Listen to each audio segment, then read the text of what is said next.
دوستوں اور بھائیوں، آپ میں اکثر لوگوں نے تاریخ کا مطالعہ کیا ہوگا۔ انسان آج نئے نہیں ہیں، وہ ہزاروں برس سے آباد ہیں۔ ان کی سینکڑوں برس کی تاریخ محفوظ ہے۔ اس تاریخ کی سطح پانی کی سطح کی طرح برابر نہیں، اس میں سخت نشیب و فراز ہے۔ اس میں آدمی کہیں اونچا نظر آتا ہے، کہیں نیچا۔ کبھی ایسا معلوم ہوتا ہے کہ یہ انسان کی تاریخ نہیں، خونخواروں اور درندوں کی تاریخ ہے۔ سب کی تاریخ ہے مگر انسان کی تاریخ نہیں۔ اس کے مطالعے سے انسانوں کا سر جھک جاتا ہے کہ ہم میں ایسے افراد بھی گزرے ہیں۔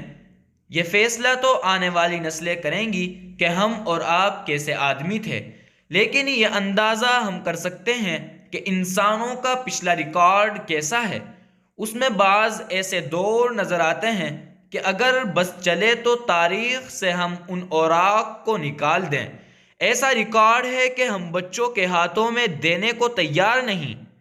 مجھے اس کی کہانی سنانی نہیں، لیکن مجھے ایک حقیقت کی طرف متوجہ کرنا ہے کہ تاریخ میں جو ایسے ناگوار دور گزرے ہیں اس میں خرابی کی جڑ کیا ہے۔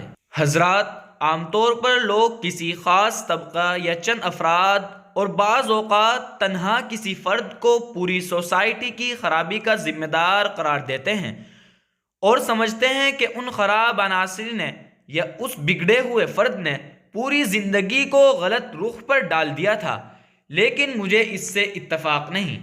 میں تاریخ کے مطالعے کی بنیاد پر کہتا ہوں کہ ایک مچھلی تالاب کو گندا کر سکتی ہے، لیکن ایک فرد سوسائٹی کو بگاڑ نہیں سکتا۔ واقعہ یہ ہے کہ اچھی سوسائٹی میں برے آدمی کا گزر نہیں ہو سکتا، وہ گھٹ گھٹ کر مر جائے گا۔ جس طرح مچھلی کو پانی سے نکال دیا جاتا ہے تو وہ گھٹ کر مر جاتی ہے، اسی طرح جو سوسائٹی برائی کی ہمت افزائی نہیں کرتی وہ اسے خوش آمدید کرنے کے لیے تیار نہیں۔ اس میں برائی تڑپنے لگے گی، اس کا دم گھٹنے لگے گا اور وہ دم توڑ دے گی۔ ہر زمانے میں اچھے برے انسان ہوئے ہیں، لیکن سب برائیوں کا ان کو ذمہ دار ٹھہرانا اور تمام برائیوں کو ان کے سر تھوپ دینا ٹھیک نہیں۔ اگر کچھ برے لوگ حاوی ہو گئے تھے تو اس کا مطلب یہ نہیں کہ پوری زندگی کا ہینڈل ان کے ہاتھ میں تھا۔ وہ جس طرف چاہتے تھے زندگی کو موڑ دیتے تھے، بلکہ بات یہ ہے کہ اس زمانے میں سوسائٹی میں خود خرابی آ گئی تھی۔ اس زمانے کا ضمیر گندا ہو گیا تھا، اس میں برائیوں کا رجحان پیدا ہو گیا تھا، اس کے اندر اندھیر، ظلم اور خواہشات کو پورا کرنے کی زبردست خواہش پیدا ہو گئی تھی۔ وہ خود غرض اور نفس پرست انسان بن گیا تھا۔ جس دل کو گھن لگ جائے، جو من پاپی ہو جائے، آپ اسے جراثیم سے کسی طرح روک نہیں سکتے۔ آپ اس کو بیڑیوں میں جکڑ کر کے بھی رکھیں گے تب بھی ان چیزوں سے محفوظ نہیں رکھ سکتے۔ ہر زمانے میں کچھ ایسے افراد رہے ہیں جن کا عقیدہ تھا کہ بس ہم اور ہمارے اہل و عیال انسان ہیں اور باقی سب ہمارے خادم ہیں۔ کچھ ایسے انسان بھی ہیں جو کروڑوں انسانوں کو بستا دیکھتے ہیں، لیکن وہ خود اپنے ہی محدود حلقے کو انسان سمجھتے ہیں۔ یہ لوگ بس یہ سمجھتے ہیں کہ دنیا میں بس انہی کے کنبے کے 10، 11 یا 20، 25 انسان بستے ہیں۔ ایسے انسان ہمیشہ رہے ہیں جو اپنے اپنے مسائل اور متعلقین کو دیکھنے کے لیے خوردبین رکھتے ہیں اور دوسروں کو دیکھنے کے لیے ان کی آنکھیں بھی بند ہوتی ہیں۔ بعض لوگ دو اینکیں رکھتے ہیں، ایک سے اپنے کو دیکھتے ہیں، دوسری سے تمام دنیا کو دیکھتے ہیں۔ انہیں نظر بھی نہیں آتا کہ انسان کہاں ہے۔ میرا اندازہ ہے کہ ان کے پاس وہ اینک ہے کہ اس کے ذریعے ان کو اپنے بچے آسمان سے باتیں کرتے نظر آتے ہیں، ان کو اپنی رائی پربت اور دوسروں کا پہاڑ ذرہ نظر آتا ہے۔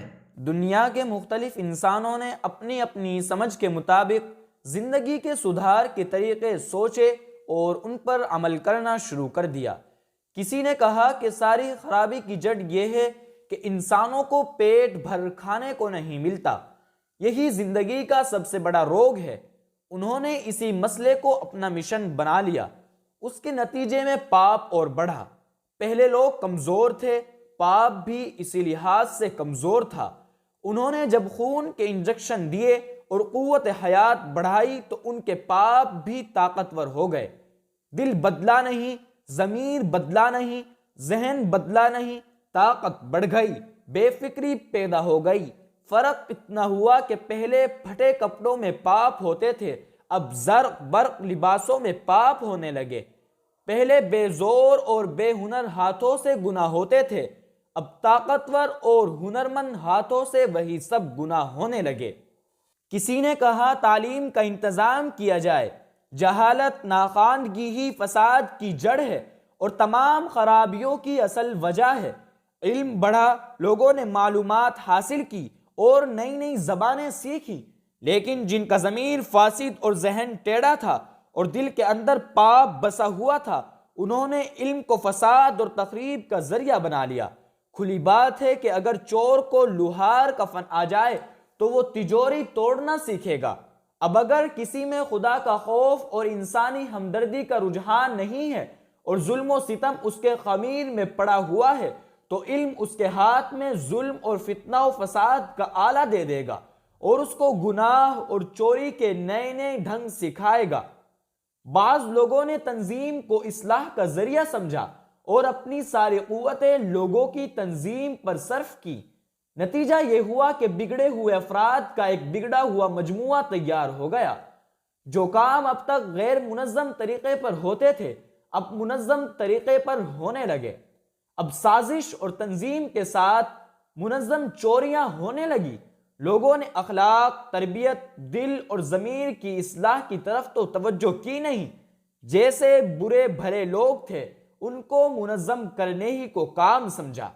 نتیجہ یہ ہوا کہ بد اخلاقی کو نئی طاقت حاصل ہو گئی۔ میں تو کہوں گا کہ ڈاکوؤں اور چوروں اور بد اخلاقوں کی تنظیم نہ ہوتی تو اچھا تھا۔ کسی نے کہا کہ زبانوں کا اختلاف اور کثرت فتنہ و فساد کی جڑ ہے۔ زبان ایک اور مشترک ہونی چاہیے، اسی میں ملک کی ترقی، قوم کی خوشحالی اور انسانیت کی خدمت ہے۔ لیکن اگر لوگ نہ بدلیں، خیالات نہ بدلیں، دلوں کی خواہشات اور اندر کے رجحانات نہ بدلیں تو زبان کے بدل جانے یا بولی کے ایک ہو جانے سے کیا خاص فائدہ ہوگا؟